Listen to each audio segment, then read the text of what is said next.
রাশিয়ার রাজধানী মস্কোতে একটি অফিস ভবনে ভয়াবহ আগুন লাগে। এ ঘটনায় 8 জন নিহত হয়েছে।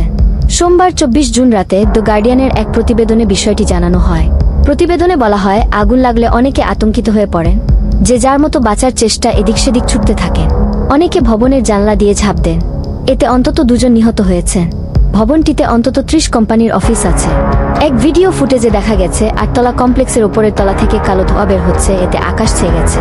আঞ্চলিক গভর্নর আন্দ্রে ভোরোবিভ জানান, আগুনের খবর পেয়ে উদ্ধারকর্মী দ্রুততার সঙ্গে সেখানে পৌঁছান। তারা সর্বাত্মক চেষ্টা করে পরিস্থিতি সামাল দেন।